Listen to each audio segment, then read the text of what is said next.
In the foothills of the Andes, where clouds kissed the cliffs, a small alpaca named Lumo lived with his herd among flowering meadows. Lumo had the fluffiest fleece in the herd, and a curious mind that loved wandering beyond the usual grazing paths. He admired the older alpacas, especially Milo, who always seemed to know where to go and what to do. Lumo longed to be respected like him. One morning, the herd was preparing to trek to a fresh pasture.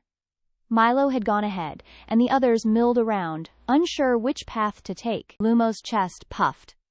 "I know a shortcut," he said, pointing toward a misty ridge. "Follow me!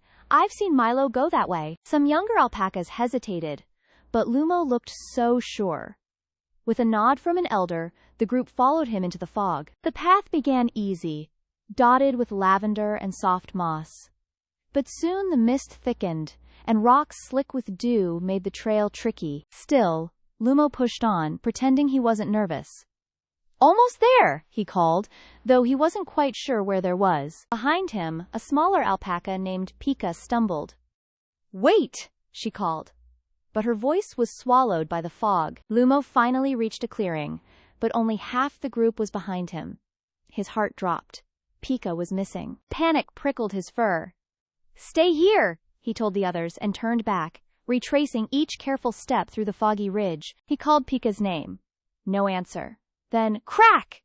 He heard a rustle near a thicket of thorn bushes and rushed over. There, tangled in brambles, Pika shivered. "I slipped," she sniffled. "I tried to catch up." Lumo's throat tightened with guilt. He gently helped untangle her wool, whispering, "I'm sorry, I wanted to be helpful, but I wasn't careful." Once Pika was free, Lumo let her lean on him as they made their slow way back. The fog had begun to lift. When they reached the group, Pika smiled weakly. The others cheered, but Lumo stayed quiet, heart heavy from his mistake. Later that day, Milo returned. He knelt beside Lumo and said, "Leading is not about being first, it's about being sure, and being ready to turn back when needed." Lumo nodded slowly. He hadn't earned respect through shortcuts, but he had learned something deeper about courage. The next week, when the herd needed a helper to guide new calves, Lumo was chosen, not because he was bold, but because he was thoughtful now. This time, he walked slowly, checking each path, waiting for others to catch up.